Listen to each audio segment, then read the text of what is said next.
Hello my family, আশা করি তোমরা সকলেই খুব খুব ভালো আছো। আমি আর আমার পরিবার সকলেই খুব ভালো আছি। তো এখন ঘড়িতে বাজে সকাল 9:30, আর এখন থেকে আমি আমার দিনটি স্টার্ট করছি।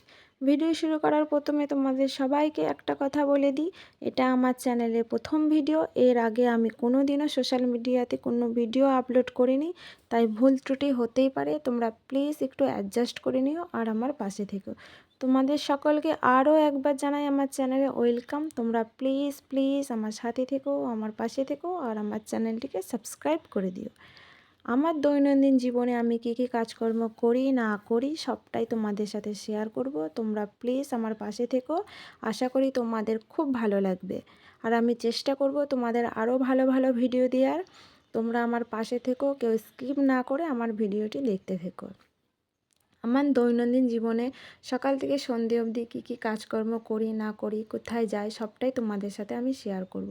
সকালবেলা ঘুম থেকে উঠে দেখি বাইরে বৃষ্টি হচ্ছিল, তাই বৃষ্টিতে ভিজে ভিজেই সব কাজ বাজ সেরে স্নান সেরে এসে ভাত বসিয়ে দিয়েছি। সকালের কাজগুলো তোমাদের সাথে আর শেয়ার করা হয়নি, কারণ বাইরে বৃষ্টি পড়ছিল তো, আর ক্যামেরা ধরার মতো কেউ ছিলও না, তাই তোমাদের সাথে আর কাজকর্মগুলো আর শেয়ার করা হয়নি। তোমাদের সাথে কথা বলতে বলতে ওদিকে ভাত বাড়াও হয়ে গেছে। আজকে মেয়ের জন্য আলু সেদ্ধ আর ডিম সেদ্ধ দিয়েছিলাম, এটা দিয়ে এখন ও খেয়ে স্কুল চলে যাবে। আর ওদিকে সোনা বাবার জন্য দুধ আর স্যালাক্স বানিয়ে নিয়েছি, ওকে ওটা খাইয়ে দেবো। ঠান্ডা করতে রেখেছি, ঠান্ডা হয়ে গেলে সোনা বাবাকে দুধটা খাইয়ে দেবো। এদিকে মেয়ের ভাতটাও ঠান্ডা হয়ে গেছে, মেয়ে ঝটাপট খেয়ে দিয়ে স্কুল চলে যাবে। ও স্কুল চলে গেলে সোনা বাবাকেও দুধটা খাইয়ে দেবো। দুধটা খাইয়ে দিয়ে আমি বাকি কাজগুলো সব সেরে নেব। দেখো দুধটা ঠান্ডা হয়ে গেছে, ওকে গিয়ে ডেকে নিয়ে আসি। দেখো ওকে বারবার ডেকে নিয়ে আসছি আর ও চলে যাচ্ছে, বারবার আসছে ঘরের ভেতরে, একবার করে ঢুকছে আর চলে যাচ্ছে। যেই দেখছে দুধটা আমি ঠান্ডা করতে রেখেছি, আর ও দেখে চলে যাচ্ছে। ওকে দুধটা খাওয়ানোর পরে আমাকে আবার রান্না করতে হবে। জানি না কি রান্না করব, দেখি কি করা যায়। যাই করি না কেন সবটাই তোমাদের সাথে শেয়ার করব। আর ওদিকে সোনা বাবাকে দেখো ডাকছি আর ও আসছে না, একবার করে আসছে আর চলে যাচ্ছে। প্রচণ্ড দুষ্ট হয়েছে, একদম কথা শোনে না, আর দুধটা একদম খেতেই চায় না, জোর করে একটু খাওয়াতে হয়। চলো দেখি সোনা বাবাকে ধরে নিয়ে আসি গা, তারপর ওকে দুধটা খাইয়ে দিই। দেখো ওকে ধরে নিয়ে এসেছি আর ও সমানে পালিয়ে যাচ্ছে, আর দুধ খাবে না বলে আমাকে কিস্তি করছে, মাখন লাগাচ্ছে যাতে আমি সব কিছু ভুলে যাই, আর ওকে দুধটা খাওয়াই না। দেখো কীভাবে ও আমাকে মাখন লাগাচ্ছে। আর ওদিকে আমি ওকে বলছি পিসিমণি মাসিমণিদের একটু হাই হ্যালো বলে দাও তো, আর ও শুধু পাখিদের ডাকছে, বলছে পাখি আয় আর দুধটা নিয়ে যা। একটু খেতে চায় না, বলছে হুস পাখি নিয়ে যা দুধটা। দেখো আমি বলছি পিসিমণিদের আবার হাই বলে দাও, মাসিমণিদের আবার হাই বলে দাও, আর ও শুধু পাখিদের ডেকে যাচ্ছে, তাকে পাখি এসে ওর দুধটা নিয়ে যায় আর ওকে দুধ খেতে না হয়। ওদিকে সোনা বাবাকে ঝটাপট দুধটা খাইয়ে দিলাম, তারপরে দেখো ও লক্ষ্মীর ভাঁড়ে টাকা ফেলছে। যখনই যেখানে 1 টাকার কয়েন বা 2 টাকার কয়েন পায়, ও এসে লক্ষ্মীর ভাঁড়ে ভরে দেয়। ওর লক্ষ্মীর ভাঁড়ে টাকা ভরতে খুব ভালো লাগে। দেখো কী সুন্দর লক্ষ্মীর ভাঁড়ে টাকা ভরছে। এদিকে সোনা বাবাকে ঘুম পাড়িয়ে রেখে আমি সোজা চলে এসেছি রান্নাঘরে। রান্নাঘরে এসে দেখি রান্না করার মতো কোনো সবজি ঘরে নেই, তাই হাতের কাছে 3টে ডিম রাখা ছিল, সেই ডিম 3টে আমি সিদ্ধ করতে বসিয়ে দিয়েছি। তারপরে দেখো ডিম রান্না করার জন্য আমি মশলাটাও রেডি করে নিচ্ছি। ওদিকে ডিমটাও প্রায় সিদ্ধ হয়ে গেছে, আমি ঝটাপট ডিম রান্না করার জন্য মশলাটাও করে নিই। ওদিকে সোনা বাবা যদি মিক্সির আওয়াজে একবার উঠে যায় তাহলে আমাকে আর রান্না করতে দেবে না। এদিকে দেখো আমার ডিম সিদ্ধ হয়ে গেছে, তারপরে আমি ডিমটা ভাজা করার জন্য কড়াইয়ে তেলও দিয়ে দিয়েছি। ডিমটা ফটাফট ভেজে নেব, তারপরে রান্নাটা সেরে ফেলবো।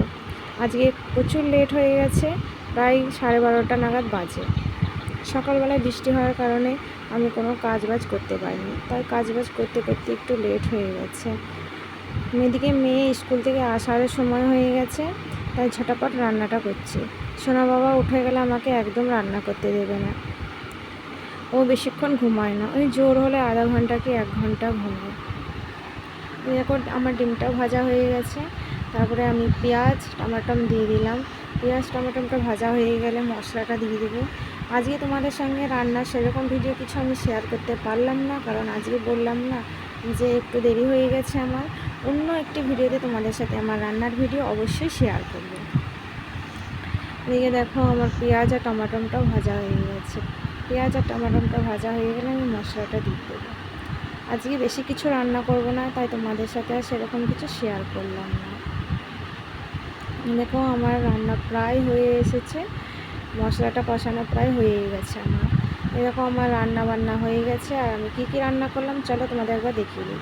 এদিকে দেখো হাঁড়িতে ভাত আর আলু সিদ্ধ, আর এদিকে আছে চাল কুমড়ো ভাজা আর ডিমের ঝোল। ডিমের ঝোল মানে ডিম কষা।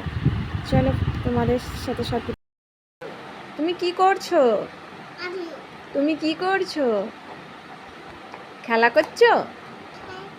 খেলা করছো? তুমি তোমার মুনুটাকে পাউডার লাগিয়ে দিচ্ছ? তাই? তুমি একটু লাগাও, তুমি একটু লাগাও। টিপও দিয়েছো? তাই নাকি? তুমি টিপও দিয়েছো? মাথা? ও তোমার মুনু চুল কই? চুল কই? তোমার মুনু তো চুল নেই, তোমার মতো চুল নেই তো। আছে? ঠিক আছে, তুমি খেলা করো। হ্যাঁ, তোমরা তো দেখতেই পেলে সোনা বাবাকে খাইয়ে দিয়ে একদম রেডি করে দিয়েছি। তারপরে আমরাও খাওয়া দাওয়া করে নিয়েছি। খাওয়া দাওয়া করার পর একটু ঘুমিয়ে পড়েছিলাম। বিকেলবেলায় উঠে আবার রেডি হয়ে আমরা চলে যাচ্ছি একটু কেনাকাটি করতে। কেনাকাটি বলতে সামনেই জায়ের মেয়ের বার্থডে, তাই ওর জন্য কিছু কেনাকাটি করতে যাচ্ছি। ওদিকে দেখো সোনা বাবা ওর কাকার কোলে করে যাচ্ছে। তোমরা যারা গ্রামে থাকো তারা তো গ্রামের রাস্তাঘাট পরিবেশ সম্পর্কে সবই জানো। গ্রাম আমার খুব খুব ভালো লাগে। তোমাদের কার কার গ্রাম ভালো লাগে তোমরা অবশ্যই কমেন্টে জানিও। এটা হলো আমাদের গ্রামের রাস্তা, সরি গ্রামের রাস্তা না, এটা হলো আমাদের গ্রামের ভেতরের বাঁশবাগান দিয়ে যাওয়া শর্টকাট রাস্তা। আর আমাদের গ্রামেরও মেন রোড আছে। এই দেখো আমরা বাঁশবাগান থেকে মেন রোডে চলে এলাম। এটা হলো আমাদের গ্রামের মেন রোড। আমাদের এখান থেকে মেন মার্কেট অনেকটাই দূর, প্রায় 3 থেকে 4 কিলোমিটার দূর। ওখানে সেরকম খুব একটা যাওয়া হয় না, বিশেষ কোনো দরকার পড়লেই যাওয়া হয়, না হলে আমাদের গ্রামে দোকান থেকে আমরা টুকটাক কেনাকাটি করি। জায়ের মেয়ের বার্থডের জন্য আমরা যাচ্ছি একটি জামা কিনতে। দেখো সামনেই দোকান, আমরা চলে এসেছি দোকানের কাছাকাছি। আমাদের বাড়ি থেকে দোকানটা খুব একটা দূরে না, ওই 10 মিনিট মতো লাগে। এই দেখো এটা হলো আমার যা, আর সামনে যে যাচ্ছে এটা হলো আমার জায়ের হাজব্যান্ড মানে আমার দেওর। আর সোনা বাবা দেখো ওর কাকার কোলে করে যাচ্ছে। তোমাদের সাথে কথা বলতে বলতে চলে এলাম দোকানে। দোকানে এসে দেখি কত সুন্দর সুন্দর ফ্রক। দেখো ওই দেখো যে ফ্রকটা এখন দেখাচ্ছে লাল রঙের কোট দেওয়া, ওই জামাটাই নেওয়া হয়েছে আমার জায়ের মেয়ের জন্য। আরও একটি ফ্রক নেওয়া হয়েছে, ওটা তোমাদের সাথে শেয়ার করা হয়নি, কারণ সোনা বাবা দোকানে এসে এত দুষ্টুমি করছিল না যে কিছু দেখতেই দিচ্ছিল না, আর ভিডিও তো আমাকে বানাতেই দিচ্ছিল না, তাই আমি একটু ওকে বকেছিলাম। দোকানে এত সুন্দর সুন্দর জামা, এত সুন্দর সুন্দর ড্রেস দেখে তো আমি একদম পাগল হয়ে যাচ্ছিলাম, মনে হচ্ছিলো কোনটা রেখে কোনটা নেব। আর ওদিকে দেখো সোনা বাবাকে বকেছি বলে ও চুপ করে দাঁড়িয়ে আছে, একদম নড়ছে না। আমাদের কেনাকাটি প্রায় হয়েই গেছে। কেনাকাটি করে আমরা আসার সময় সিঙ্গারা নিয়ে বাড়ি এসেছিলাম, আর বাড়ি আসার পরে সিঙ্গারা দিয়ে মুড়িও খেয়ে নিয়েছিলাম।